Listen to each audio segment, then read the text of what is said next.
Oh,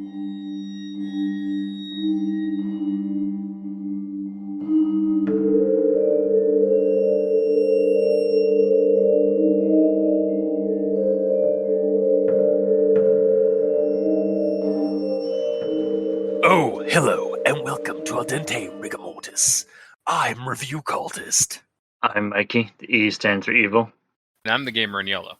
And we're here to discuss those internet stories, most creepy and most pasta, and be critically silly doing it. And tonight we have, for SCP-Sember, SCP-3379. So yeah, SCP-3379 is by Weryllium from SCP.wiki. And the reason we're doing this one is because it is from one thing I realized, and actually I was able to get a recording for to clarify from last session or last episode. The reason we're doing these SCP entries specifically are because they were fractaled out of like previous SCP entries that we tackled in the summer. Mm-hmm. So this one in particular comes from the entry SCP-3435, which we covered back in the summer, and that's the rad. I remember art that piece. one. It's the one with the rad art, like painting with the blue wizard dragon and the red cyborg dinosaur.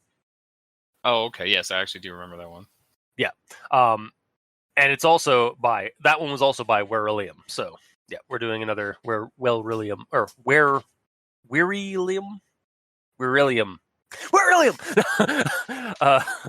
Like Weryllium entry. So I suppose we'll move on to the rundown, or start off with the rundown, as is our tradition. So SCP-3379 is a rectangular portal approximately 8 meters beneath the surface of the Arctic Ocean, measuring 10 meters by 15 meters, and surrounded by a concrete frame, located 12 kilometers north of Bolshevik Island of Russia. Various dead biological organisms in different stages of preservation pop out of the portal from time to time. Because of this, the Foundation has sea traffic around the location rerouted within an area of 15 kilometers from the portal. They also appear to be exploring the portal with D-Class, since previous probing missions seem not to work as effectively. You know, strapping a camera to a fish and expecting it to go near something. Well, they strapped a camera to a fish to send it through to see if it died. Okay, it was, attacked immediately, and then it wasn't. So like, okay, grab a D-Class, go. Oh, okay. See, I didn't get that. I was just like, what I visualized was them like strapping a camera to a fish, putting it in the ocean near the portal, and it just not going toward the portal. No, like, it went through. Oh, fuck. Okay. And it does get later on, like when D-Class goes in, it is discovered that there's like these like weird predatory fish and stuff like that in the other side of the portal. The rest of the entry after this, like after the containment procedure and the description of the SCP, is a transcripted narrative of one such D-Class, our boy D11424 from SCP-3435. And that was the guy who's he's I think a 30-something or 20-something Hispanic man. But he's from a previous SCP entry as well. Yeah, in fact, that's how we got this story in particular, was because he was in SCP-3435.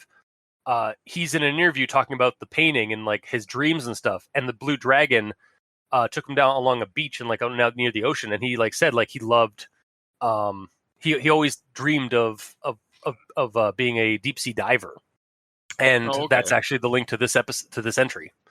This one takes place after that, but then I'm assuming. Yeah. Well, yeah.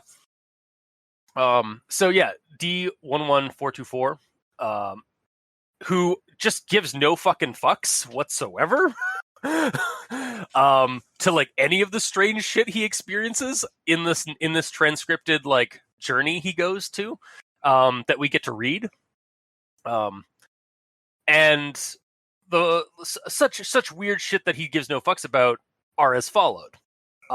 strange assortments of translucent predatory fish in a murky river where there are a bunch of portals. D11424 gets pulled away from the initial portal by the current of this river and needs to surface to find out where get his bearings and such. Walruses with mullets and leather jackets who are catching fish with large nets to sell at market. D11424 is caught by one of their nets.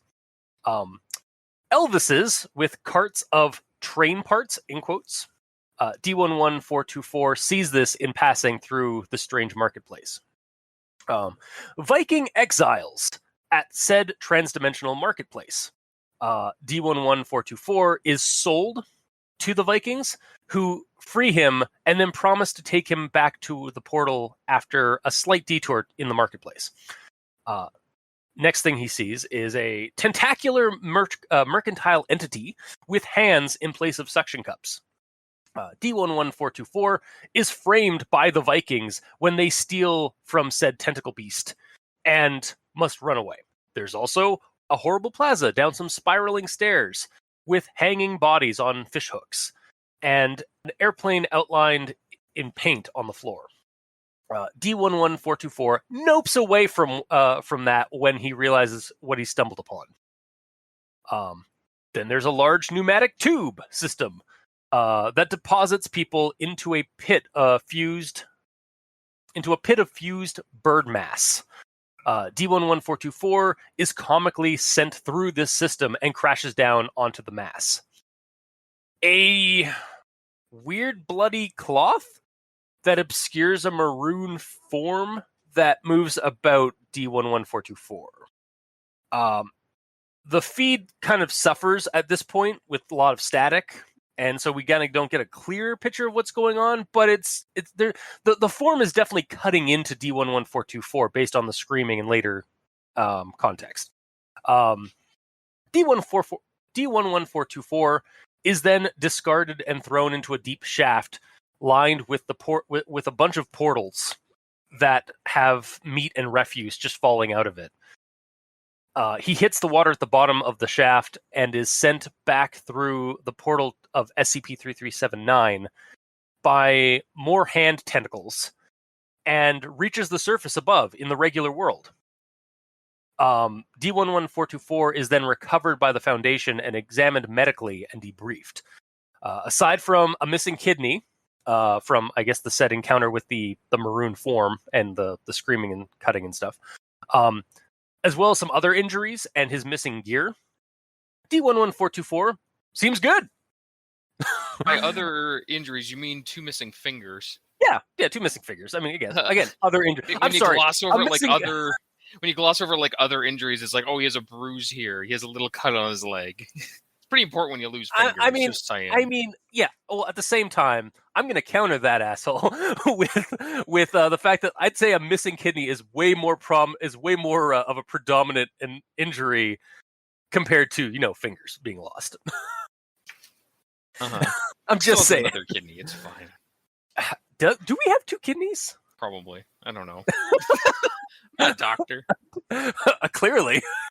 Pretty sure. Also, I apologize. I did not mean to actually call you asshole. But yeah, that's just like the tip of the iceberg on the weird shit that D11424 encounters on his journey through SCP-3379. So, yeah, that's the end of the entry. Basically, is this like it's deceptively short as an entry goes, and then you click down on the addendum, like the transcript, and it's like a whole story. So, yeah, I guess we shall move on to everyone tolerates the Grammar Inquisitions at this point, and I have one. So special containment procedures.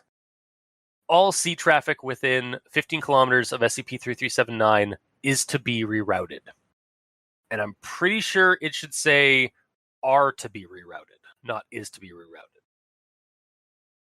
Because while it does say all sea traffic, I feel like that should be count as a plural, not a singular. Am I wrong? I don't know. They both sound fine to me. I don't it was the one thing. It was just like my brain kind of like was sort of like said, "Nah, dog, that should be R, not is." Like I don't know. Like I guess it might work fine because it is like it's all encompassing as one thing, like all sea traffic. But at the same time, all sea traffic could be plural to me. Yeah, because it would be multiple things. So yeah, to err on the side of caution, yeah, you're probably right to go with the plural. Okay. But that is my grammar inquisition. So, Mikey, the E stands for evil. Nothing. Okay. Gamer in yellow. Oh. Cool. All right. So I was the grammar Nazi. I say no. I have some. I just refuse to do them. Oh, okay. Cool. Yeah, that's fair. Yeah. So moving on to the actual thoughts then. To date, SCP-3379's edge can only be crossed by sentient beings. Testing with fish equipped with cameras failed to reveal any hostile forces on the other side of the edge. Thus, a preliminary exploration was approved. And like, okay, so I know we had that comment earlier in the rundown about like why the fuck did they use fish and stuff of that, and like you said, like they went into they dropped the fish down into the portal and it got eaten. Why didn't they just use a fucking drone? It didn't get eaten. Like, it didn't get eaten? No. Okay, well, again, just like said. Can I talk? Okay. Yeah, sorry. They did preliminary tests by hooking up a camera onto a fish because apparently only sentient beings can cross the portal. A fish is a sentient being, I suppose, so it goes through the portal, and they were able to see that on the other side, it was not immediately attacked and killed by something, and it was still surviving. So with that information, they grabbed a D class and sent him through. I'm a counter that. Fish are not sentient. Sentience means that you have like it is like you have higher brain functions. Like humans are sentient. Like a fish is not a sentient being, as far as I'm aware, based off the definition of that word. As I quickly look up the definition of sentient. They just got that fish out of school. There's an entire school of fish there. So he's real smart. Fuck you, man. So stop laughing when I say stupid shit. So, sentient, adjective, able to perceive and feel things. Yeah. Yeah. I guess. Are you saying that fish can't feel pain? I guess. Oh God. I mean, I hope not, based on how much we cut them up and eat them and such. Think about it. Yeah, or how they like are dying when they're like when they're grabbed by fishermen like en masse, and like they're just like suffocating. Anyway, yeah, no, I still feel like I kind of just wish like the way this series go, like the way this entry is specifically goes, I kind of just wish like edge can only be crossed by sentient beings. So after testing with agent with a sentient fish named Agent Finn, like they just have like a fully sentient cognitive fish on standby. I wouldn't like, question that at all either. Yeah, no, I wouldn't at all, because again, like we have Lord Blackwood, the sea slug, so as an SCP entry. So I don't remember him, but yes. He's the best boy. Yeah, no, I would not question it at all if they just like went and it's like, yeah, no, we have a sentient fish. Like the problem is that like it uses sentient beings. I wonder if like maybe it means living. Yeah, living beings. Yeah, but we also just clarified sentient to mean it can feel shit. Yeah, but at the same time, like for me, like sentient, and maybe I'm always confusing sentient with sapient, but I've always thought of sentient as like being basically a person, like a living organism that has a higher cognitive function, like humans, or like like something that can speak and feel and think and like think higher thoughts and like question their own reality and kind of stuff like that. Like, because I think it's even, I think my first contact with it was in Halo, the video game, where it says that the ring world like weapons, spoilers for an early 2000s game, but the ring worlds of Halo like wipe out all sentient life in the galaxy or within 3 radii of the galactic center. So like I always presume that like it doesn't wipe out all organic life. It just wipes out the things with the higher brain functions. But You might be right. yeah. But one way or another, whatevs. Yeah, fair enough. It's like I'll move on from this because we're getting kind of just stuck in the weeds here of A little bit. of whether a fish can perceive and feel. Moving on to our first. So we went from one episode where we had an SCP that was air gapped with no links to one that has several links, and we're going to start with this one here. Yeah, thanks, by the way. Yeah, I hey man, it's luck of the draw. I know. Also, it's an SCP entry. Odds are it'll have links that fractal off of it. Yeah. It's cool. So, yeah. Oh, so you were actually thanking me sincerely. I mean, I was saying it in an aggressive tone, but the fact that they're all connected is always nice. Indeed. So, starting off with from the list of provided SCP-3379-1 instances, which are all of those like biological all that biological matter and organisms that like pop out of the portal. So SCP-3379-1 or -1-41. 12 sets of gills wrapped in a synthetic polymer package. DNA sequences match those of SCP-924. So SCP-924, which is by Djoric on SCP.wiki. Basically, they're carnivorous, antlered humanoids resembling waterlogged corpses, but with a set of gills just below the rib cage on their bodies. They live up in the Arctic Circle, but occasionally migrate south in the winter, as far south as Michigan, in search of food. And their food of choice being humans. There's not a whole lot in that entry. It's basically just like, here's the containment procedures, here's the description of this creature. That's about it. Like, SCP Foundation are to hunt down wild versions or wild specimens of this SCP as they show up. Though I will admit, like, even though there's not a whole lot to that entry, I would wholesale take that entry and make a story or a game scenario out of it 100%. Like, yeah. It's a cool creepy, it's a cool quick seed idea for a monster, for a story or something like that.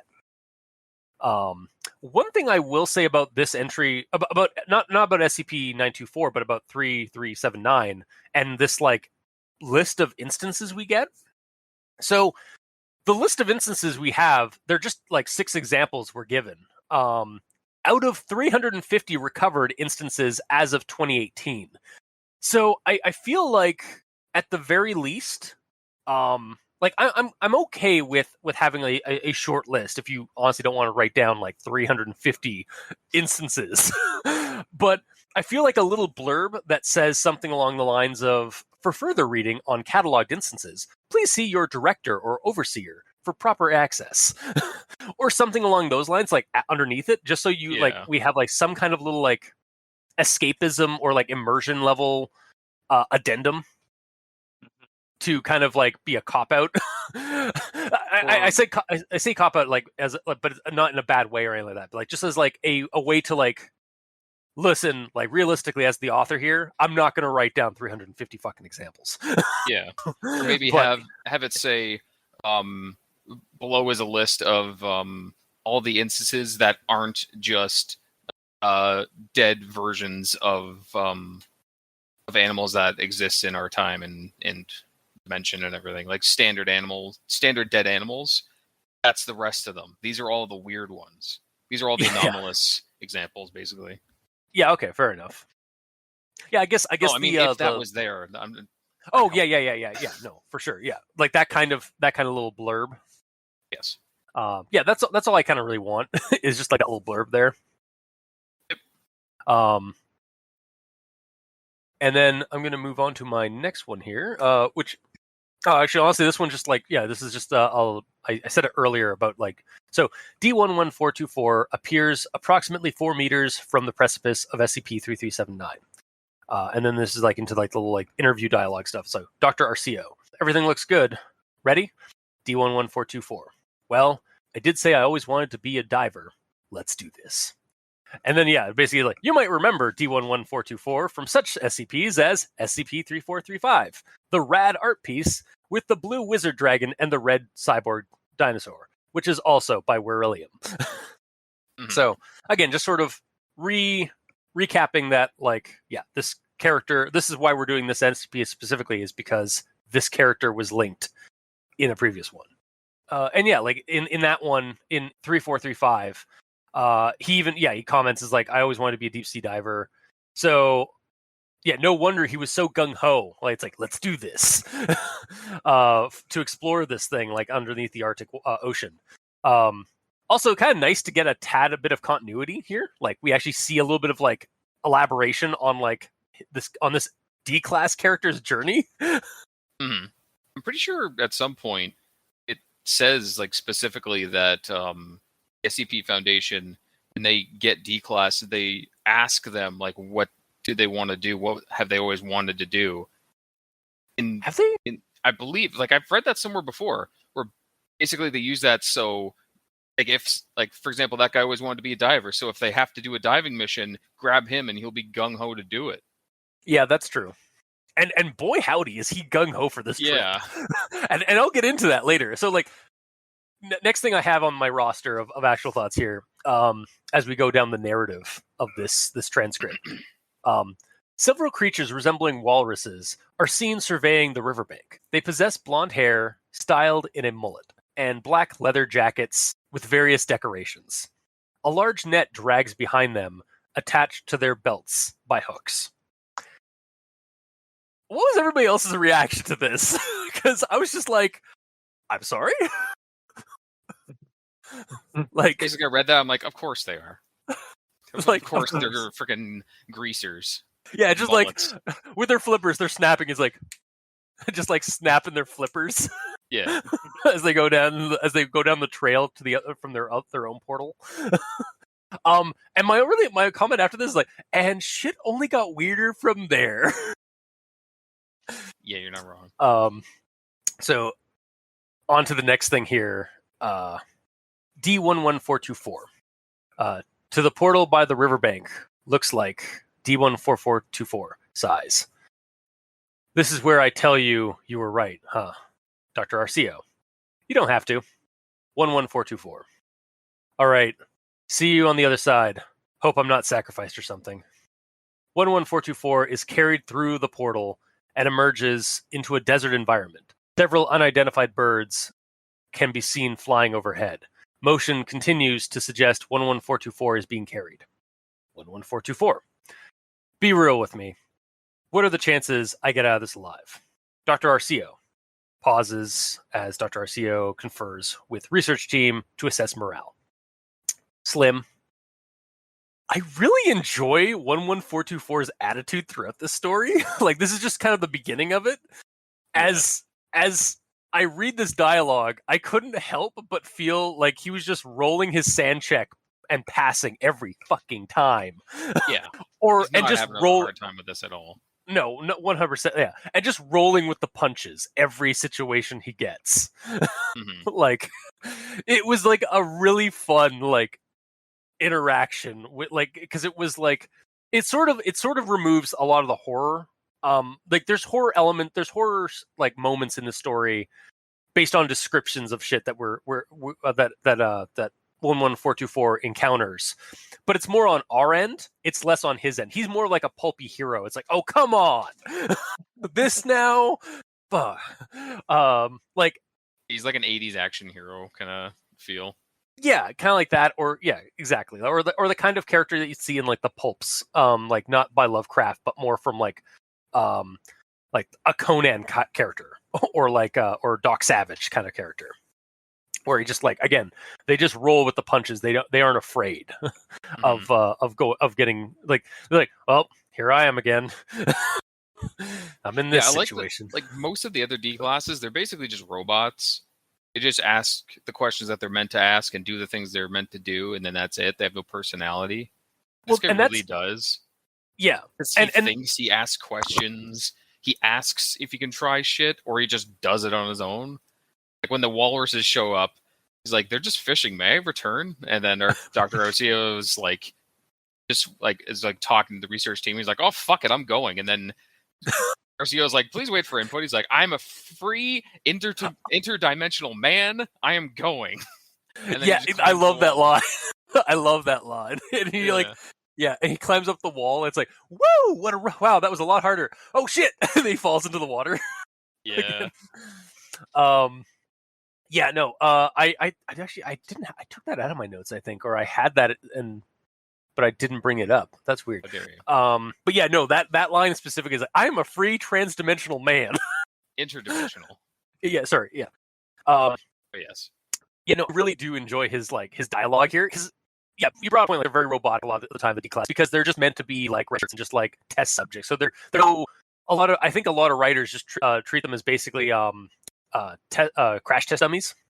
Yeah. Like, just all right, go into the thing, like do this thing, and like a lot of the time they're also described as just like prisoners. So like they generally don't have much of a personality because they're just there to be ripped apart or tested upon, and like usually end up dying from the monster. Mm-hmm. It is cool to see a D-class character who actually has a character to them. They actually survive. Oh yeah, and yeah, apparently like. Well, I'll continue. I'll get back to that in a second. Yeah. I'll get back to that in a moment. So, continuing on with the links of this entry. So, 11424. You heard me, Elvis's, pulling a gigantic cart with chopped up train pieces on it, and we've stopped. So, train in that sentence is a link. And again, I'm just going to stop right now and talk about this. I hate how some of the SCP entries handle links, like hyperlinks. Like, most of them do it this way. I don't remember one that was done nicely. You know what? You know which one does it really well? The one we handled that was the Nights Grow Weary on the other website, where it actually has like you has a like little like a number or something like that, and you go over it, and it shows you what a preview of what the link is. Yes. And there's also an above like category thing that shows like a bunch of associated links or associated SCPs, and shows you all the SCPs that are linked in the story or in the entry. Yeah. Well, to clarify, anything that's on the SCP.wiki Yes. site, .com. that one, all of them seem like they're a pain to find. Yeah. Because it's the way that they have their formatting done with their colors. Like, all hyperlinks must be this really dark red that turn into an even darker red when you click on them. Yes. And for me, like, I'm slightly colorblind in dark colors, so I saw I barely noticed the train when I first read this story, like, for the first time. No, I had never clicked on the train thing before, and I saw like a dark red words, like, oh, okay, that must be a link, and I go over it, and it actually underlines as you go over these links. So it's like, I wish it was just underlined to begin with, or bolded to begin with, to notify that this word is special. And yeah, when I go and click onto it and go to that entry and then come back, train is now for me black because it's darker red. So, like, I'm staring at it right now, like on my notes, and it's a hyperlink, and it's I can just make out, it's like, that is slightly redder than the rest of the black font around it. So we can't be the only ones that can't stand this shit, right? No, I can't imagine we are. Like, if we are, I guess we're an SCP. Sure. I guess we're an anomaly of some kind. That, like, yeah. But I feel like this is like a point of contention in the SCP reading fan base. I hope it is. Yeah. And I understand it would take a long time for somebody to go through all the SCPs and reformat that part. But I mean, you've got a lot of people that like contribute to these entries and like do editing jobs to like help make the entries better and stuff like that. Why not have some people, like a group of people, go in who are committed to finding all the links in an SCP and underlining the words or bolding the word, like making the words stand out somehow so that people can know, oh, there's a link here. Honestly, it might be easier than what you think, because if all these colors are chosen based on like a website theme that's chosen. Like all of the standard text is black, all the links are red. It's not like every time they put a link down, they have to choose that color. Oh, That you're is the right, default color. So if For they could change the hyperlinks. default color of hyperlinks on the website, then they'll show up. Yeah, like change it to blue. Like every time the I see a problem is that hyperlink, their it's header blue. is dark red. It looks like their Oh, colors that's true. are black, dark red, and apparently yellow. And yellow on white will not pop. No, it won't. No. So that'd be So worse. then again, like change maybe make it like so that like all hyperlinks are bolded or underlined or something. Yeah. That would fix things so much. Mm. But getting back to the link at hand. So the train in the sentence is a link to SCP-4748, also by Weryllium, which is the group designation for a sentient or for a species of sentient. Here it comes again. A species of sentient aquatic steam locomotives, basically train whales. Like train, like old-timey locomotive trains that act like pods of whales in the ocean and have biomechanical like innards. Like inside of they appear to be like the outside, their exterior is that of an old-timey like early 20th century steam locomotive train. With the firebox being replaced with a fully formed whale heart, basically. And there is like some whale tissue and like musculature lined throughout the inside, the innards of the train, where like around the mechanical parts and stuff. And the whale species, like the DNA, some DNA tests from these organic bits that have been recovered, have been found to be from not just one but various different species of whales, most predominantly orca and sperm whale. And when they die, part of like basically the front half of the whale detaches, or sorry, the front half of the train detaches and sinks to the bottom of the ocean, while the back half of the train, like all the train cars, they surface, and they will the surface ones will later become new instances of SCP-4748. So they'll like actually like grow a new like front end and become like a couple of smaller train whales. And the Foundation has actually sent a sub down to find one of the most recent carcasses in the depths. Like I think it's like 2,700 meters below the surface, in the ocean, and they found that it was being eaten and scavenged by several new species of semi-metallic crustaceans, among the regular scavenging fish and stuff you'd find at the bottom of the ocean. And apparently these scavenging metal crab creatures were like basically taking away the metal parts and like basically like disassembling it and like and chewing into it and like basically adding it to their own carapace and stuff like that. They also then proceeded to tear apart and scavenge the sub. Oh, great! Like that's just, and it's a great like little bit at the end of that entry, because like it's going through and stuff like that, and then it just like nonchalantly gives that horror, like that horrific like description in one line. It's like the sub was then the creatures then proceeded to tear apart and scavenge the sub. I was like, oh fuck, which it makes sense because they just think it was another whale. Yeah. Or another train. So I was like, this is so fucking weird, but I fucking love it. Like, and yeah, like you can apparently they grow a new train car every winter. Like out of there'll be like an organic nodule that grows at the back of them, and it will then like start forming a metal chassis or a metal shell around it to form a train car. And so that's how you can tell how old they are. Is basically by their train cars. And they act like whales in that like they form like pods of whales, like family groups of whales. And like the ones that are newborn will like be affectionately like cuddled and stuff with by the adult whales, and will be protected by the adult whales like by staying in the center of a circle of these train whales. And they live in the Arctic Circle. Again, you're more into this story than the actual story we're talking about. Well, again, it's a super short entry too. Again, another very short entry. There's no other there's no links to it as far as I could tell. And it's similar to the previous SCP entry we got 924, where it's like, I love this. I would love to like just wholesale take this and use it in another scenario. Like it's so interesting and weird.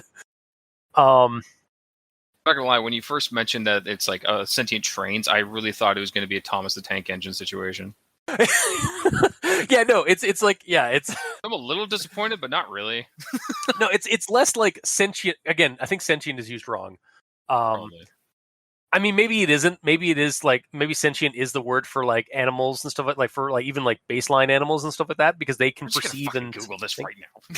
I googled it already. It says like perceives and feels. So, it's used a lot in when describing humans or beings with higher functions in science fiction. But yeah, I think the word I'm actually looking for when I hear that in science fiction is really just sapient. But I digress. I will move on to my next quote and comments. 2 days ago, CNN said lobsters and crabs are sentient beings and shouldn't be boiled alive. Okay. All right. So it is about basically like being like seeing, perceiving, and feeling. Like it's taking that into things. Okay. Octopuses, lobsters, and crabs are sentient beings and deserve protection, the UK says. Octopuses are like, but almost like they're like, give them a couple more like 1,000 years and they'll be about as smart as humans. Oh, great. Like they are thinking like they can outthink us in some cases. Like they've run like experiments with like with octopuses like to like see how they have problem solving thinking parts in their brains. Like they can problem solve their way out of a container. So yeah, they're getting dangerously. We're getting dangerously close to like the advent of Cthulhu. Hell yeah.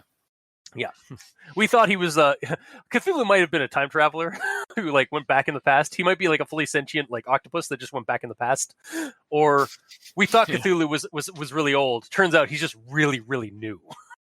The great new one. Nice. Fuck, I want to write that story now. Anyway, moving on. The sheet covering 11424 is whisked away.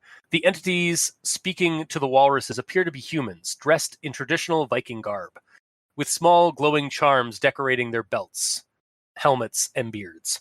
And then in the footnotes... you don't need to know what they're wearing on their for shoes. It doesn't matter. No, it's fine. No, because... There's a whole section for that. No. Fuck off. It took you a while to click on that one. It did. What are you talking about? I'm talking about the footnotes. Yeah. Footnotes 1. What is perceived as English by listeners is, upon study of the audio, a series of unrelated vocalizations that more closely match the mouth movements made by the associated entities. Despite the mind-affecting nature, testing has revealed no negative effects on exposure. So, from what I'm gathering here, like from the context of like that, like the initial like description of like they have like these like glowing charms when they're talking, and even like a little bit later in the story, before the footnote stuff, 11424 says like, "You speak English," and the Viking says English, and then continues on talking to something else. So I guess like the Vikings, like the glowing charms on their like belt and helmet and beard, like when they're glowing and stuff like that, are like some kind of enchanted translator or something. Yeah, I guess. Just that's how I kind of interpret it. It's like, oh, okay, so like that's why that footnote's there, is because like basically to the audience, because that charm is in the area of effect, or is in proximity. We're able to get English. We're able to get a translation. I but didn't fully understand it, but that makes sense. Yeah, it's basically a bad movie dub sort of situation, I think, because like their mouths are moving as if like they're talking in their own language, but we're hearing English. Yeah, which I think is like really funny and kind of cool, because like, and it is interesting because I guess it only works for like with regards to the wearer, because the walruses are just like squealing and like doing like walrus sounds. Whereas, and the Viking can understand 11424 and the walrus, and we can understand the Viking, but we can't understand the walrus. But That The weird sounds thing is really the odd. recording understands it. I mean, it's an not, SCP, so Yeah. like, yeah. I think it might just be like the fact that like it's in We like need maybe to get like line of dialogue in here somehow. yeah, exactly. Yeah. And I think again it makes sense because again it's an SCP thing. It could be beyond our understanding of how it works. Yeah. And another thing is that D11424 could have looked at the video afterward and said, "Oh, this is what he said." At this Oh, yeah. point, Yeah, this is a transcript. So yeah, and that's the thing. Yeah, SCP-1142 or SCP-14. Well, D11424 survives to tell the tale. Mhm. So, but yeah, moving on to my next thing here. Several tentacles reach out from underneath the wreck of the canopy, wriggling wildly. Instead of suckers, the tentacle possesses 4-fingered hands. 2 of these tentacles attempt to seize D11424 and Erickson, the latter of whom successfully evades. 11424. Oh, come on! Unidentified voice. Thieves! 11424. Erickson, you bastard! Erickson whistles, and several charms in his beard begin to glow. A glowing blue barrier resembling sheet music forms between him and the mass of tentacles. The wagon with his companions returns, and Erickson jumps aboard with his stolen goods. Okay, so first off, the tentacle with hands in place of suction cups. That imagery actually creeped me really out. Like just like thinking about that, Yeah, it's weird. because that's just really like that'll haunt my dreams for a while. Are they just like four-fingered tentacles. hands? Yeah, 4 fingers. Well, I guess that actually makes sense because like we don't count the thumb as a finger. It's But a thumb. specifically saying that, so it might be like cartoon hands. It could Like be a that. total Yeah, of 4, including the thumb. yeah, but I think also like generally again we tend to count as like 4 fingers and a thumb, not 3 fingers and a thumb being hands or being fingers. But yeah, it could also be cartoon like sort of like a weird creepy cartoon thing. Mhm. Honestly, like yeah, now I just can't stop thinking about these tentacles as like a what's the type of like the cartoons where like they have no bones in their joints. They're just like all wiggly and like kind of like Rubber hose animation. rubber hose animation. Yeah, that's what I'm. Yeah, now I can't just now these tentacles are just rubber hose animation.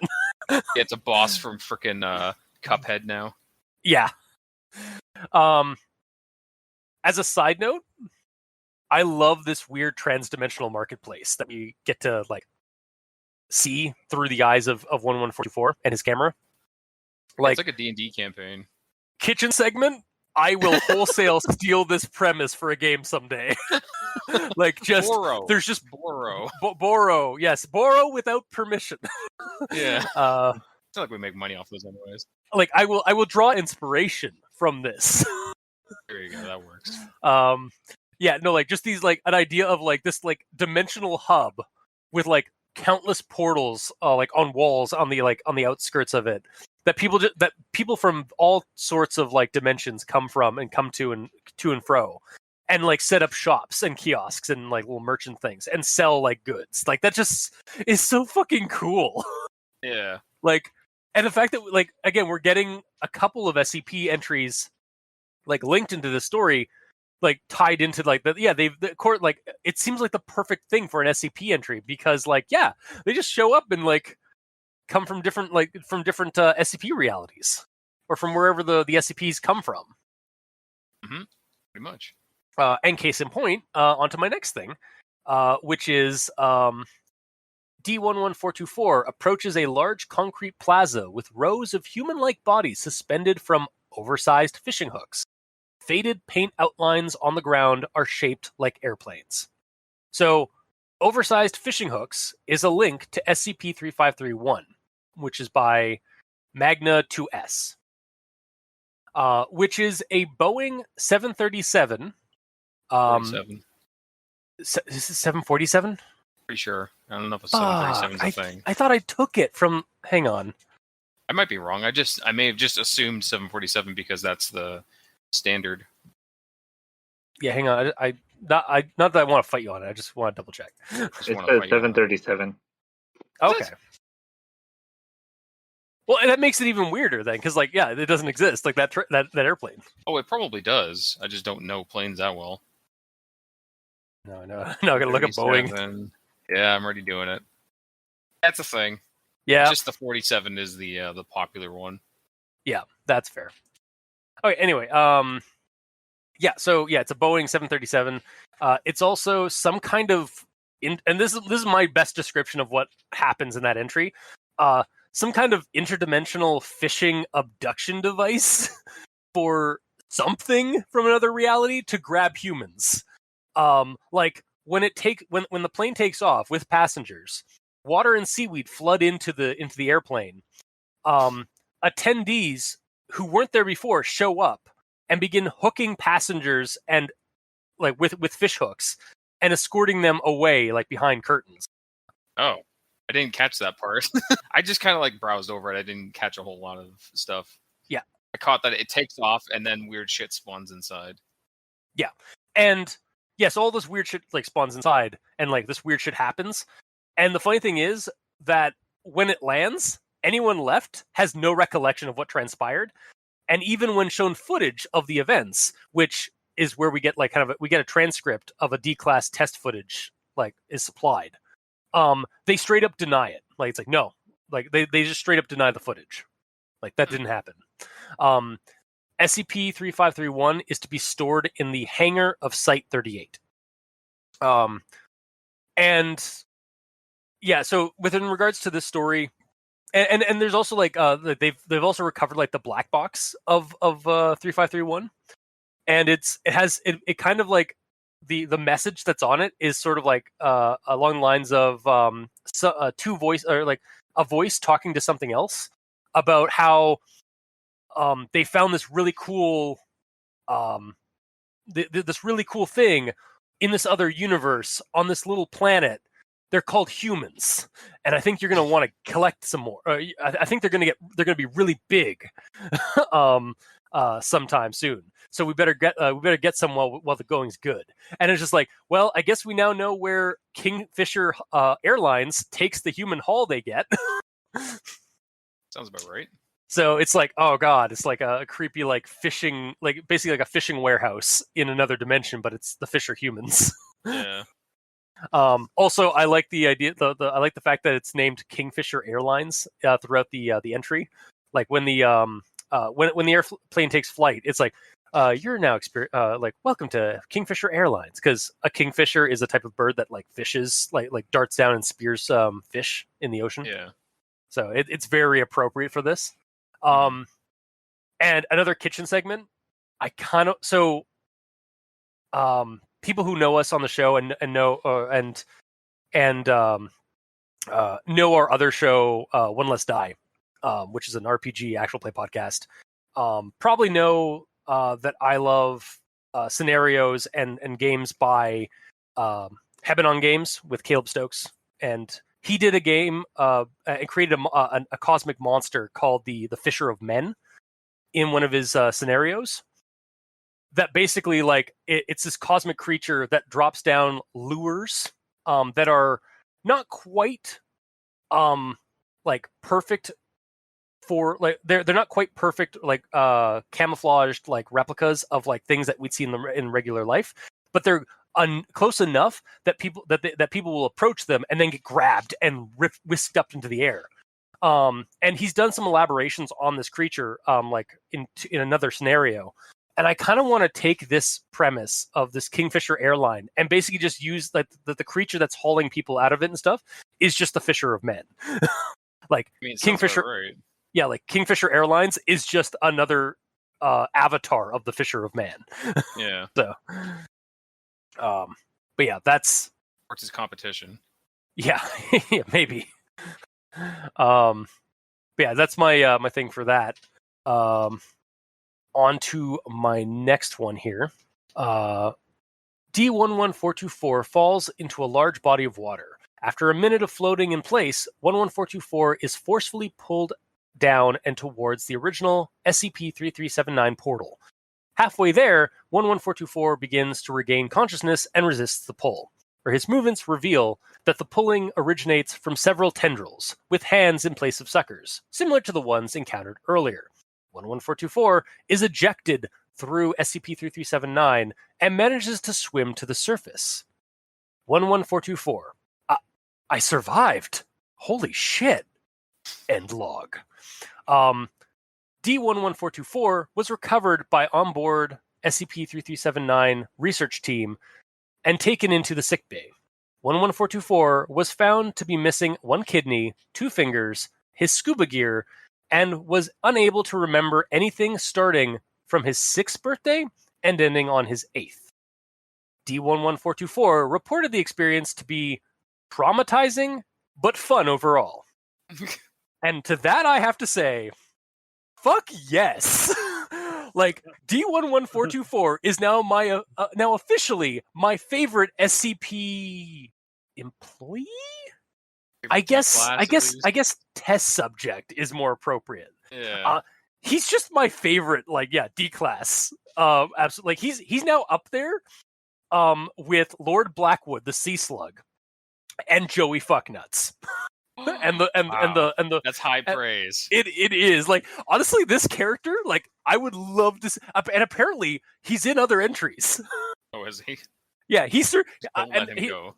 There's even a story called The Legend of D11424. Nice. The D class who will not die. You're doing that next, right? We can cover it. If you guys on would, the spot. I mean, do you guys want to do that for New Year's Eve? Maybe. We should check how long it is first. Maybe. We're definitely going to do it in the future. Doesn't matter how long it is. It's not long enough. Yeah. It'll never be done.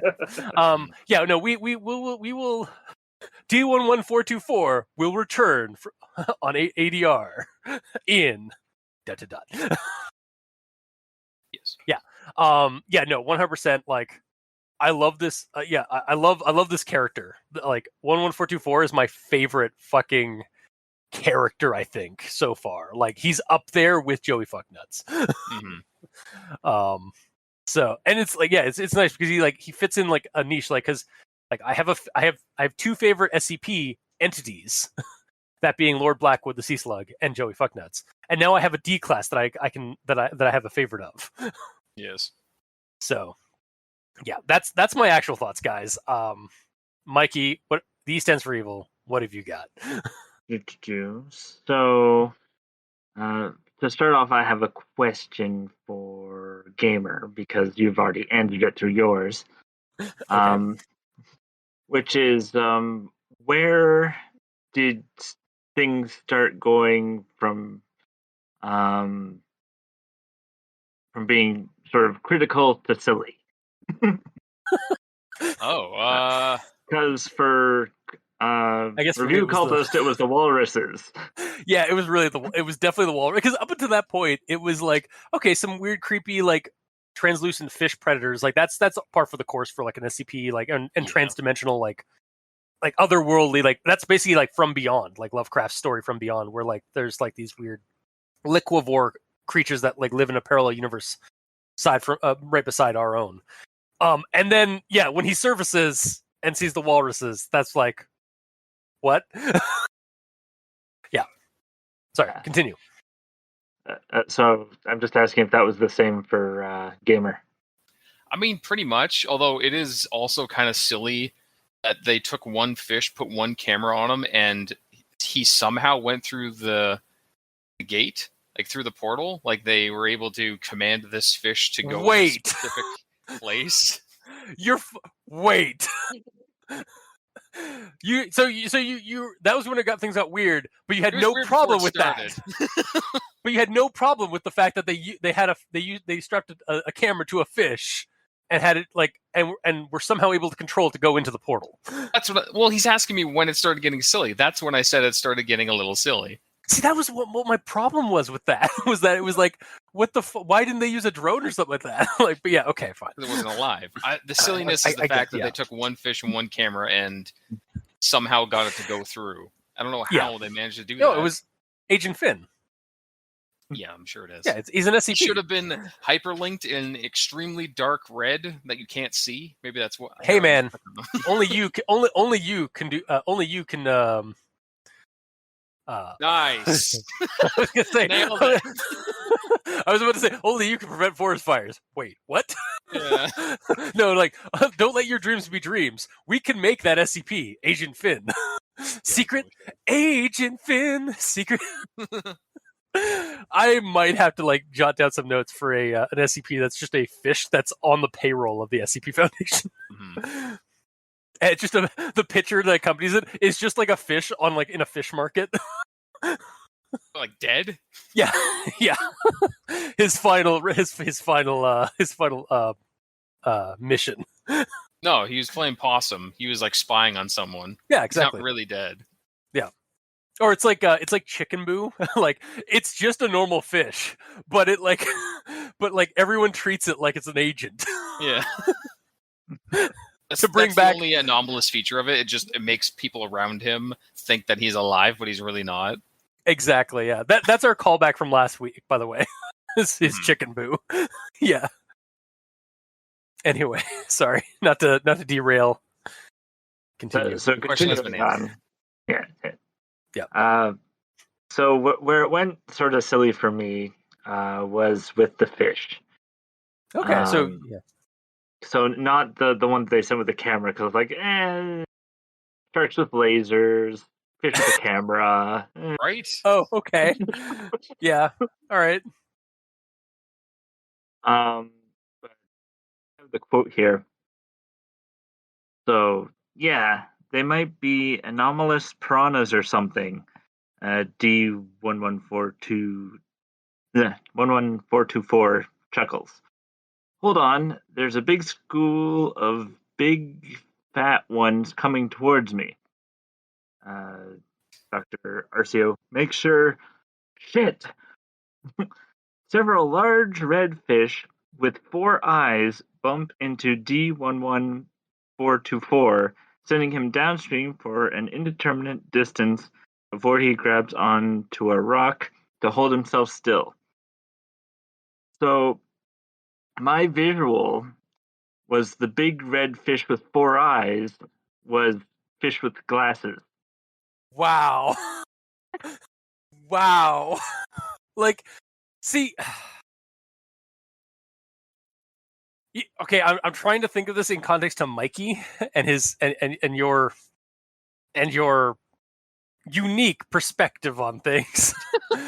Because at this point we haven't seen like an animal wearing clothes until we get to the walrus.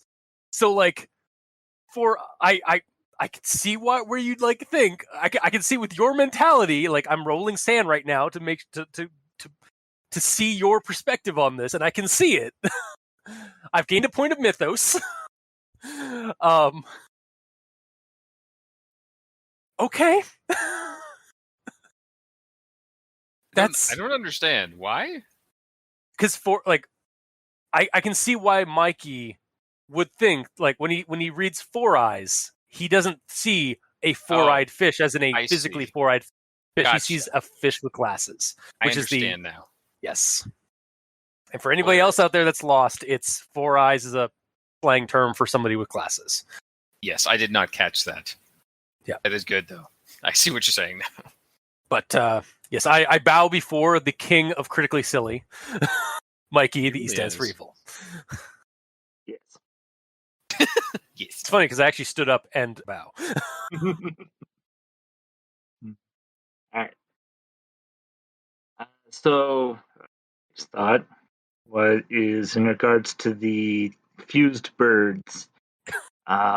Is this a small version of Birdscape? Oh God. It's the beginnings of it. Yeah.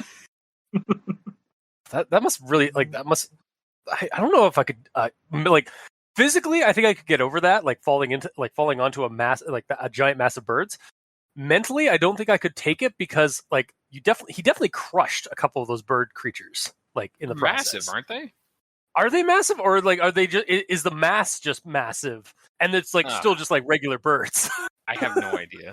Because like that's what I visualized, was just like a bunch of like regular sized birds that have just been fused together into this massive mass of biology. Of mass. God, I hate Yes. the English language. Yep. That's also the visual I got. Wow. Wait, which one was that? The massive mass of regular birds. Yeah. I mean, they I could got be a regular. massive birds. Yes. SCPs. Twisting our perceptions since, I don't know, whenever Always? the SCP found. Yes, since 6,000, for the last 6,000 years. I wish I had the date that we first started reading SCPs, because I would drop it there. Yeah. I mean, Future Me could do it right now. ADR started reading SCPs way back on September 11, 2014. Thanks. Or not. If you didn't. He'll do it. Fuck you, past me. Okay. All right. And then my last note here is in regards to the picture that accompanies the story. And I feel it would have been better if the walrus had a blonde hair mullet. Agreed. However, I don't think they were pulling the anomalous mullet ones out. I think it's just one of the standard ones. Unless the mullets on the walruses with the leather jackets is just a wig. Like God. they're just greaser larp. They're just grease larpers. Greaser posers. Yeah, they're just grease posers. Like, what about the Elvises? Like, are they just like? Because I just kind of pictured like Elvis impersonators. So are they just grease impersonators? Yes. In Yes, like the dimension of like of impersonation. And then do the greaser imposter, the greaser imposter walruses, do they do battle with the Fabiosaur?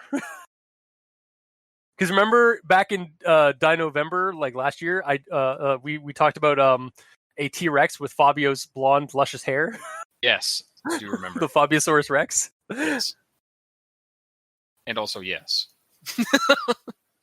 And then by that logic, the Viking guys are also just larpers. Yeah. There's actually something that I didn't bring up. The Viking says like if they weren't exiled, he would have helped SCP-3 or D11424 get back to LaGuardia. And when I read that, I looked it up. LaGuardia doesn't really LaGuardia is mentioned mostly in SCP context. Like I think, but it's like it's not even. There's no entry. There's like an entry that's like getting made, but like no one's like done anything with it yet. Oh. But like when I read LaGuardia, it reminds me of LaGuardia, which is an airport, I think, in Los Angeles. When you read LaGuardia, it reminded you of LaGuardia? Yeah, no, because like, LaGuardia Airport is LaGuardia in New York. Is the airport in New York? So it's like, and so when I hear what LaGuardia, when I read LaGuardia on this, I thought it was some kind of like Norwegian or Viking like settlement in history, or like maybe like a town in actual like Sweden or Norway or something like that. And then like when I Googled it, and like the first thing that came up was the LaGuardia that's not spelled with a W, it's spelled with a U. And that's LaGuardia Airport. It's like, oh, it's just in New York. So it could just be that they're just like Viking LARPers from New York. That's about right. Well, and there's portals everywhere. Like I can only assume that the Elvises come from Las Vegas. Of course, yeah.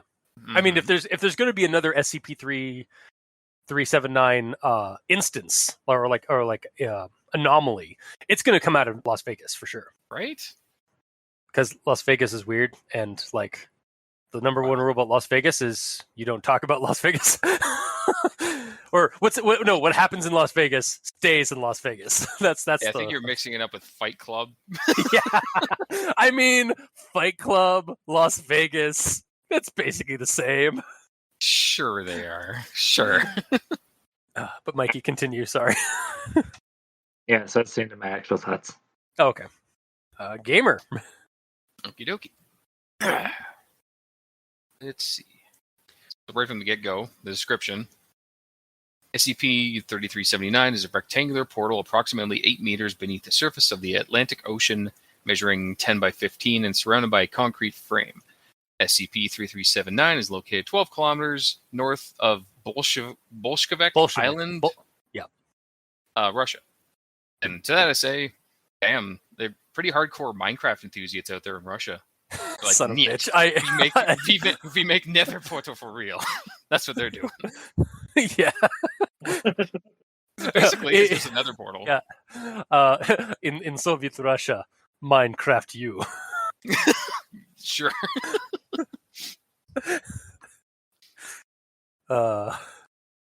Yeah, no, you're or gameplay you. Yeah. Yeah, that's the SCP. Yeah. Yep. Mm-hmm.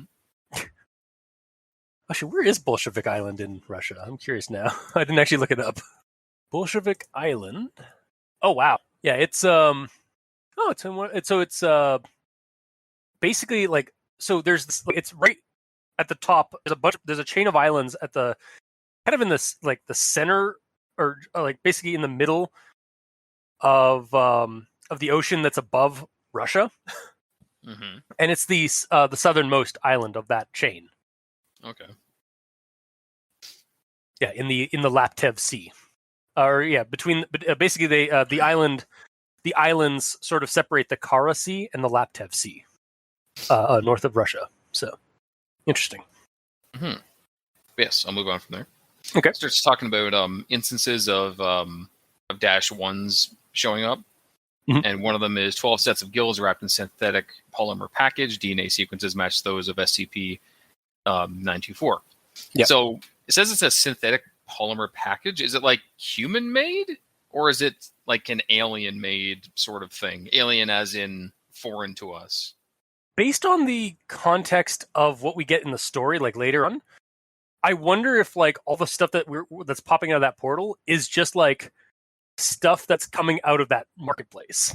Like, it seems to be like a fish market of sorts, or like a weird like interdimensional meat like fish market. So I wonder if like, yeah, it's just a marketplace that and so like that's just the packaging that merchant used.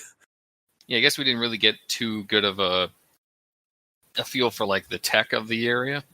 Yeah, we it sort of can't. Well, again, like it might be that like it's just like there's some that have like crates of fish. There's some people that are using like vacuum sealed packaging, or like packaging with like with a gel. I think there's a mention of like something in saline solution, or that's actually a jar. That's one of the instances I think is a jar full of saline solution that has something in it. Mm-hmm. But either way, I think it'd be nice if there was something saying like it's wrapped in a synthetic polymer package that doesn't match any records that we have. To say like it's something, it might be made of materials that they know of, but not in a manner that Earth has done. Yeah, because otherwise, like if it's, I thought it was just a human-made thing basically, and somewhere on the other side of the portal, there's either, this is before we even got into the portal, there's either some humans in there that are doing experiments on shit, or there's a portal behind that portal where monsters come out of that portal into some laboratory and steal shit, like bring it back to the portal, and that's how it came out here eventually. It's just weird. Yeah, that's probably yeah. Well, I mean that's SCPs. Just here's a weird thing. We're not going to explain it. Bye. I do wonder how all these things come out though, because none of them are alive. So it's not like they swim through the portal. They just sort of float and eventually fall through. No, well, it kind of describes at the end of 11424's journey. Like, maybe they presumed that he was dead because he was kind of just like, it was describing him as like limply like going through the chutes and stuff like that, and then being discarded down that shaft. And then, like the camera was picking up other like refuse and pieces of meat and stuff like that falling out of other portals, like lining that shaft. And then halfway through the water, then he got pulled by the hand tentacle things at the bottom of the shaft and discarded into the SCP portal. So he came to while he was underwater. Yeah, maybe they just throw random, maybe there's other portals that he didn't see, and he just got the luck of the draw and got thrown into the right portal back to Earth. Yeah. So maybe that's basically their garbage disposal for all their refuse meat products. Yeah. All right. So now I kind of like the idea of the walrus that we find is one of the sentient or the sapient walruses, the ones that with the mullets and the jackets, but it was a mob hit. It's actually there's actually a gang hit happened, and they just dumped the walrus's body down the shaft with all the other meat refuse and stuff. That means they threw him down there naked too, and I guess he was suffering baldness. That's why he doesn't have his hair. Oh god! So it's basically or they took his mullet wig as a trophy or something like that. It's basically we're missing a noir movie set in Walrus World. Mm-hmm. Where it's again walrus hit, there was a hit on for that walrus from that gang. Yep, pretty much. Oh my god, I kind of want to write that story. This is a noir story in the marketplace involving the walruses and maybe Fabiosaurus. There's a lot of weird worlds that are all converging in this story, it seems. It's so good. Sorry. I personally love it, but I'll move on from there. Yes. Goes on to talk about a 16-meter long elasmosaur neck, heavily decomposed. And I didn't know what that was, so I looked it up because dinosaurs are cool. And it's basically a plesiosaurus, except instead of it being 15 feet long, it's 43 feet long. Mm-hmm. So it's a massive one. Yeah. Which is cool. It is. Yeah. I love the marine reptile species of the dinosaur era. They're so fucking cool and creepy. They are. I mean, not so much a plesiosaur. They're the most PG dinosaur ever. I thought plesiosaur as a word doesn't exist, or am I thinking of pterodactyl? Or as a creature. Pterodactyl. Yeah, pterodactyl. No, I thought plesiosaur was sort of a weird misdemeanor, it's a word that we came up with, but there's not a specific species for it, or it's very inaccurately describing certain species of long-necked sea reptiles. Yeah, I think. I don't know. Plesiosaur is a type of aquatic dinosaur, but there is a specific one that is a plesiosaur. Yeah, no, I'm looking at it right now. Plesiosauria is a order of extinct Mesozoic marine reptile. Yeah. So, is a plesiosaur a dinosaur? No, marine reptiles, plesiosaur. Yeah, no. So plesiosaurs are a species or a type of sea reptile. Yeah. So sorry, didn't mean to go on a little tangent there. I just I for some reason in my head part of me was plesiosaur isn't there was something in my brain that was referencing something I heard where plesiosaur was not the thing that we always think of when we think of plesiosaur. I don't know. Sorry. Mm-hmm. I'll move. I'll remove myself. I'll digress myself away from your thoughts. Okay, cool. Either way, that's that. We move on to another one of the examples. What are they called? Instances of things? Yeah. Yes, of -1s. A mason jar containing an unidentified liquid. Exposure to the liquid causes strong nostalgic feelings. Oh, so it's memberberry juice. Oh, I remember. Yeah. Or perhaps memberberry drank. Ooh. Because they're gotta grapes. Gotta get that memberberry drink. Mm-hmm. Is grape drank offensive and racist? I don't know. I don't. It's from a Dave Chappelle skit, so probably. Exactly. So probably. Yeah. I apologize. They're cool. grapes. What do you want me to do? Yeah. But we'll move on. To date, SCP... Oh, we're going to be bringing this up again. I forgot to chime in here. To date, SCP-3379's edge can only be crossed by sentient beings. To that I say, well, good thing that the new war is upon us. Maybe when we get to the Tau system, we'll be able to capture some D-class sentients and bring them back along with the Lotus. We're sorry, Mikey. We're talking about Warframe again. Yeah. As soon as you said sentient, I was like, son of a bitch. He's gonna bring it up. He's got to do Yeah. it. It's in my He did the contract. thing. Wolf wham. You just pray free. I pray every day. Anyways, and it gets on to after D class has been going through all this shit, and like multiple things has happened. He's gone through multiple portals. He's being carried by mullet wearing walruses and such. And then Dr. OSU is like, all right, your camera's still obscured by fish, so call out things as you see them. And D11424 is like, you got it.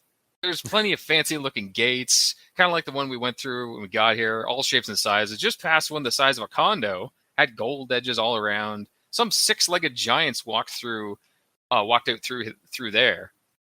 And I'm just like, he's just passing flawlessly on the sand checks. Yeah, no, Like, every single thing, it's not a problem. I'll describe it perfectly for you. Sure, here you go. To bring back up Caleb from Heaven on Games and RPPR, that being Roleplay Public Radio, RPPR did a Dreamlands campaign of Call of Cthulhu, and Caleb's character kept passing sand check after sand check after sand check throughout the Dreamlands.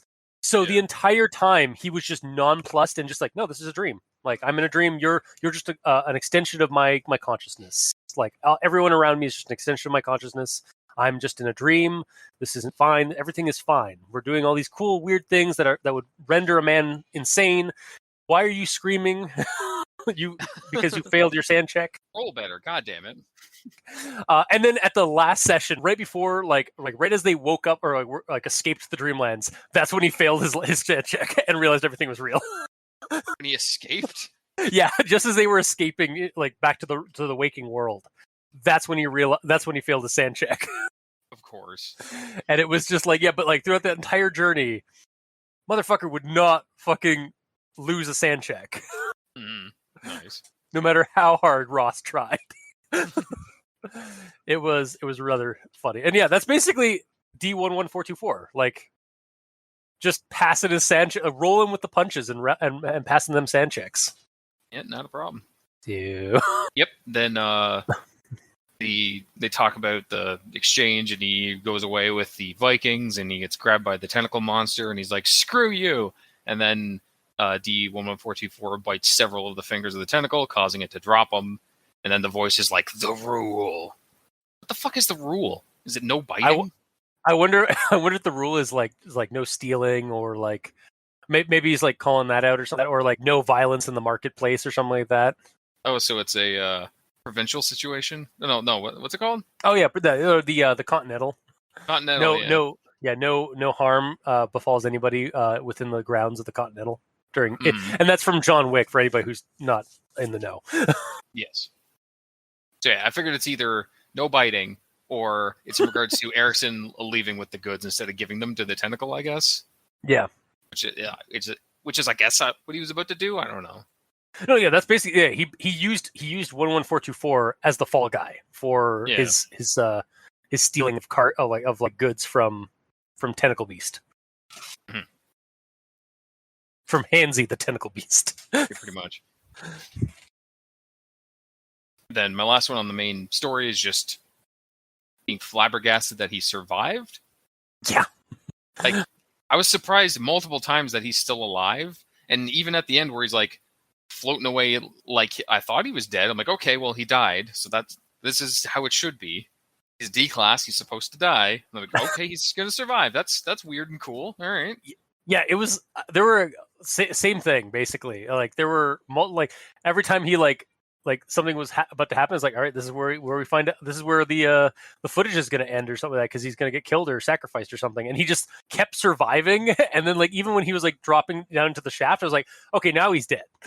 Like, now they're going to recover his body or something like that. And, like, he fell, like, went under the water. And then he, as anybody who was unconscious and like but submerged in water, he woke up because he was suddenly drowning. I was like, oh wait, he's alive. And then he gets thrown through the portal by the tentacle hand things, and he surfaces back to the top of the surface, and he's like, I survived? Holy shit. And my reaction was, he survived? Holy shit. Yeah. Like, it was like a repeat, basically. Yeah, that was a first. Yeah.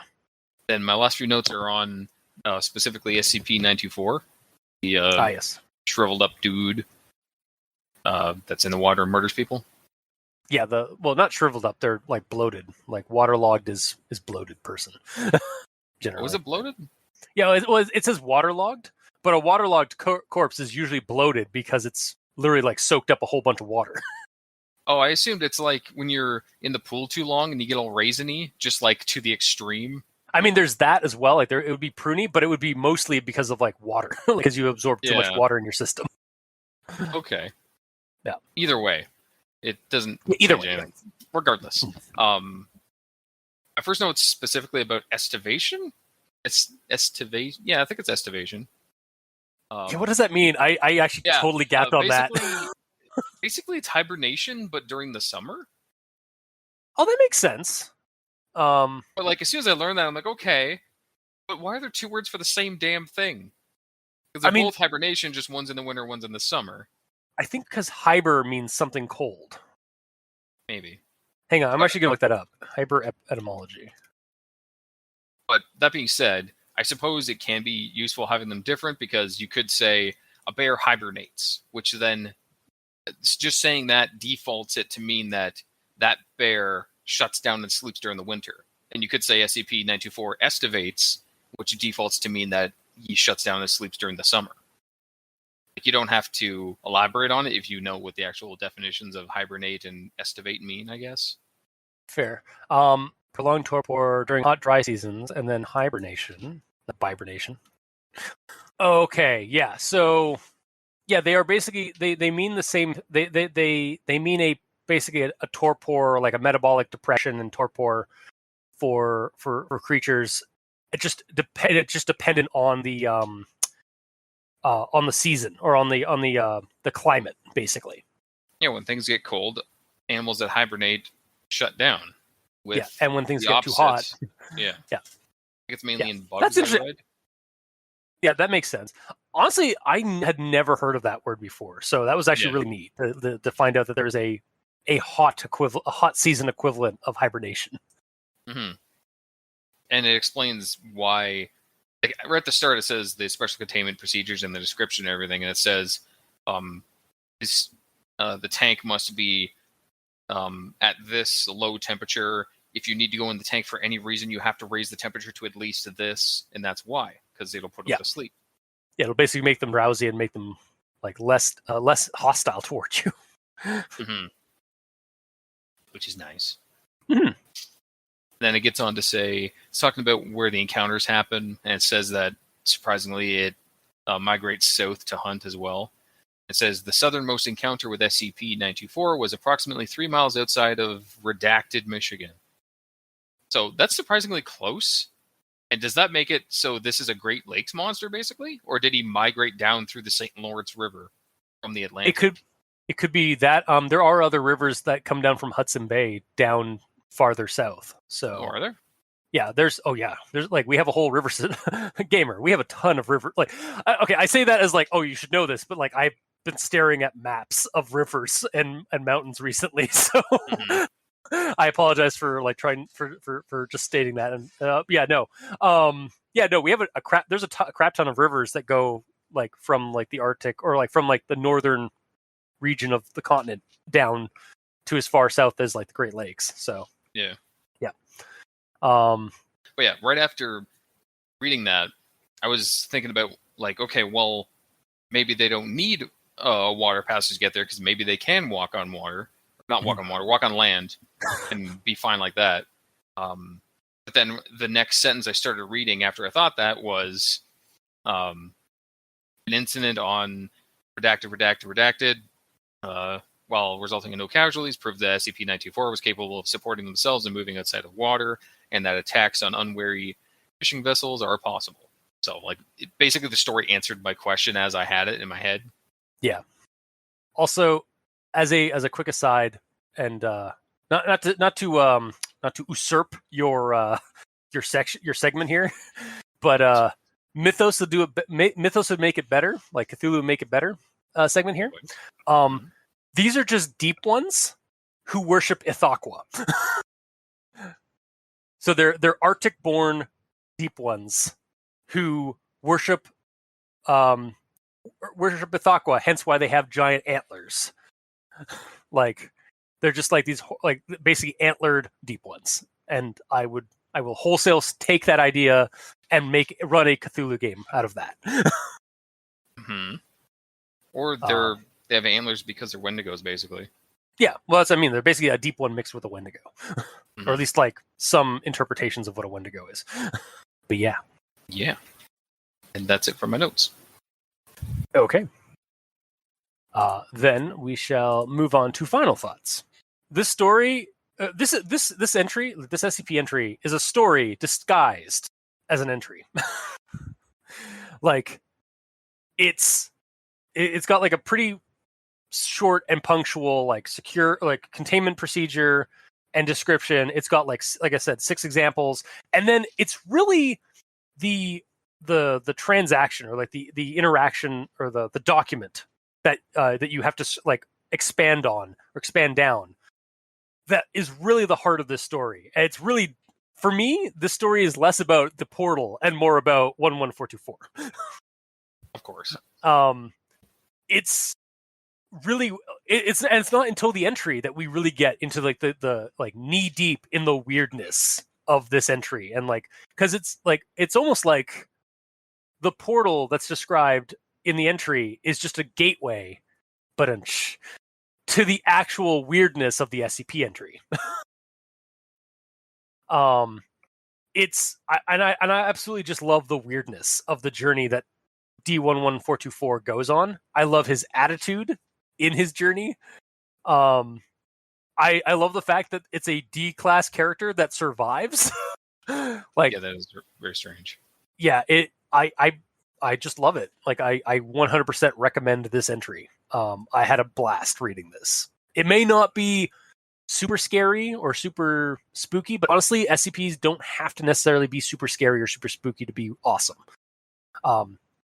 Please see Joey Fucknuts and the boneheads of Vulture Gulch. So, yeah, I recommend this one. So, Mikey, these Deads for Evil, your verdict? Well, it starts off with the regular SCP entry that, as we come to know and love, and then we get the story of the D class, and that where basically, as soon as the silliness started happening, I just sort of got rid of my critical analysis and just started enjoying the story for what it was, because it's like, oh, there's walruses now that have mullets. Well, okay. Yep.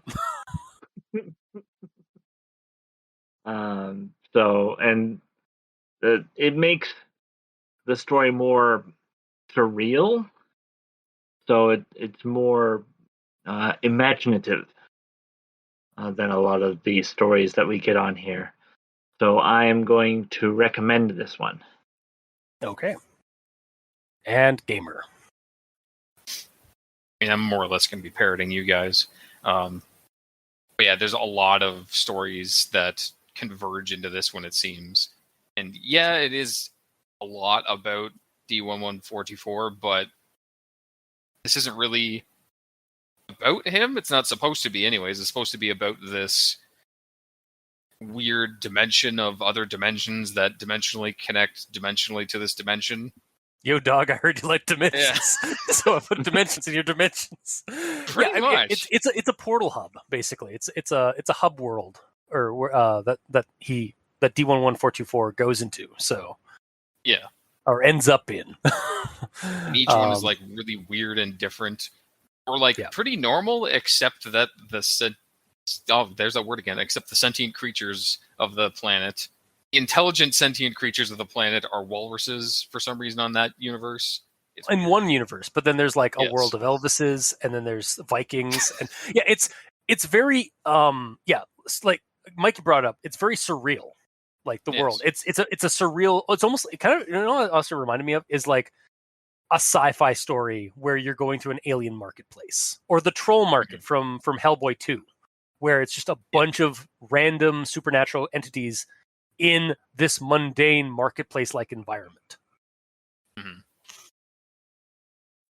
Pretty much. And you say that its surrealness and stuff like that doesn't really make it scary or creepy, and to a point that's correct, but the implications of all these different weird monsters of unknown power and schemes and such just being behind that portal is in itself enough to be creepy.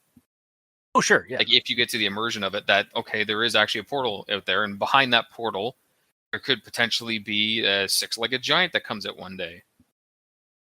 Or maybe that's something that somebody will elaborate on in another SCP entry someday.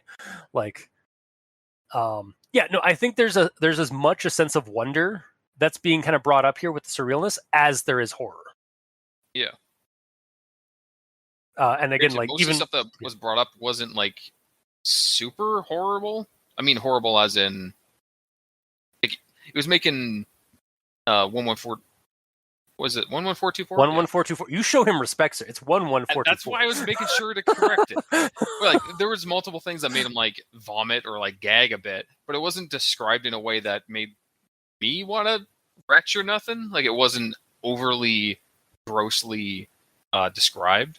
Yeah, a lot of the stuff that he was like reacting to bodily, like that kind of stuff, was more stuff that like anybody who was on scene might react to. Like, again, like, it was more of like an awful smell or stench, or like it's a gross fish market kind of thing. So they're like, yeah, you're gonna feel sick from seeing like a bunch of like exposed like body parts and stuff like that. Like, depends on how squeamish you are, kind of, I guess. And I'll say this. Go ahead. I was just gonna say, yeah, I think the thing about this story is like the horror really does come from the setting that's described specifically, and not so much from the character 11424's like reaction to everything. Like, because he's playing it all off as like he's rolling with the punches and stuff like that. So he's done, like, he's nonplussed, gives no fucks. Yeah. And that's kind of, so the scares and the fear from this entry aren't from his reaction to this world. It's from us as a reader reading these weird fucked up things. Yeah. Although, in a way, him not giving a shit about it is like, if he's not scared of it, why should I be, though? That's another way to look at it, though. Yeah, that is as fun and B-movie-ish as 11424's antics are, it kind of does change the theme of it a little bit and make it a little less scary in certain ways. Mm. But all that aside, the transcript, the way it went, I forgot to put a note on it. I really like how it was described, where basically you're getting all the visuals through the camera, and you're getting him describing things and stuff like that, and it all painted a pretty vivid picture the entire way through. So I got to give it props for that, because a lot of the times when they go into stuff like that, they forget to actually describe things that they need to describe, but everything was done pretty well in this one. And overall, for my recommendation, I'm just going to give it a full recommendation. It was fun. It wasn't super scary, like I said, but it was fun to read the whole way through. And sometimes that's all you need. Yeah. Like horror, a lot of people think horror has to be like super scary and super serious. And yeah, sometimes that's the case. But horror isn't just about being scared. It's about being unnerved. It's about being uncomfortable. It's about weird shit that is outside of the norm. And even if you aren't unnerved or uncomfortable, just like the sight and knowledge of something otherworldly being there is still horror, even if you're not scared of it. Like, exactly. In this story. Because hell, we're twice removed from the situation in this. Because that's part of the reason that in some stories the fear isn't in video games specifically, video game pastas. The reason that's not scary is because you're removed from the situation, because it's just in the game. It's not affecting me. And in this, it's not affecting me or the what's her name? Dr. Dr. RCO. Hang on. RCO? Yeah, RCO. Yeah. It's not affecting either of them or the person that's putting all this information together. It's just the D class, Like there's a lot of walls in between me and the person that's actually receiving the spooks. Yeah. And again, like and the guy who's experiencing this thing firsthand just gives no fucks. Yeah. Like he's just like, well, I'm about to get sacrificed. Yeah, he was Just, calling that he's going to be sacrificed multiple times. Yeah, multiple times. Like, well, and this is where I die. And, no, this is where I die. Okay, for sure. This is where. How am I not dead? Like, it's like the opposite of Kenny from South Park. Yeah, it's also kind of like, I guess because as a D class, he's just like, oh shit. He knows the score. He's a D class that knows the score, mm-hmm. and that's kind of interesting as a character. But yeah. Yep, that's about all I got to say. Okay. So yeah, round table recommendation for this one. Roundhouse kick to the face of recommendations for SCP-3379. And does it have a subtitle? I could look it up. It probably does. Remember, we don't know about them unless we go to the list on SCP.wiki to find out the actual thing. I'll look it up. Hang on. Because they have to hide them for dumb reasons. Thank you. I was going to say for reasons for dumb reasons. That's under the fourth. I think this is the fourth series. No, this is not the fourth series. This is no, it is the fourth series. Sorry. No idea what you're talking about. I'm having to go through the list. How far down it is, yeah. Yeah. 3379. 3379. Wow, that is a hell of a subtitle. Uh-oh. Is it a red SCP-3379, D11424, and the Arctic Meat Hole of Infinite Wonders. Arctic Meat Hole of Infinite Wonders? I mean, it's kind of accurate. I mean, the portal itself is not a meat hole, is not a hole of meat, but it does, all the stuff that comes out of the hole is meat. Yes. So yeah, the Arctic Meat Hole of Infinite Wonders is technically what SCP-3379 is. However, I like how they also add, they include D11424 in the SCP's subheader. Yeah, they make sure to give him top billing. Yeah. That is a glorious name, by the way. It is. Oh man, some of the other ones are interesting. But yeah, anyway, I'm getting lost in the list. Sorry. A little bit, yeah. That. So yeah, that will conclude this week's episode. If you like what you heard, or if you didn't, leave us a comment in the comment section below where this gets posted, whether it be on Podbean, YouTube, Tumblr, Twitter, Facebook.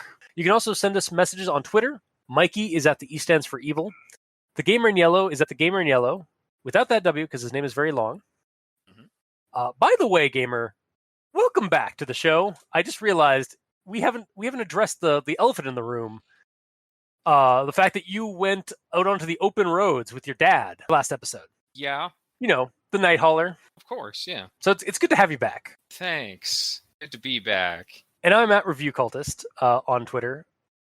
And if you'd like to send us emails, you can go to aldenterigamortis@gmail.com. That's ALDENTERIGAMORTIS@gmail.com. Where you can also leave us suggestions for other creepypastas, SCPs, spooky things, cryptids. If you creep it, we'll peep it. Yeah. And if you'd like to help support our show financially, you can go to Patreon. Look up Al Dente Rigor Mortis and select the backer tier you'd like to support us at. We have $2 and $5 tier with special episodes, early access, extra content. For our patrons that are already helping support the show, thank you guys immensely. You're helping keep those hosting bills at bay, and as always, we very much appreciate that. And to our listeners and the authors of these stories, thank you guys immensely, because without your listenership, without your messages and comments that we sometimes receive, it'd be like screaming into the void, and we very much appreciate it. And to the authors of these entries, from Weryllium to Dejoric to Magna to S, the SCP community as a whole, creating these SCP entries and sharing them online, we really wouldn't have much of a show because we'd have nothing to talk about. So thank you. Until next time, I have been your host, Review Cultist. I'm Mikey. The E stands for evil. I'm the Gamer in Yellow. And this has been Al Dente Rigor Mortis. Sleep well.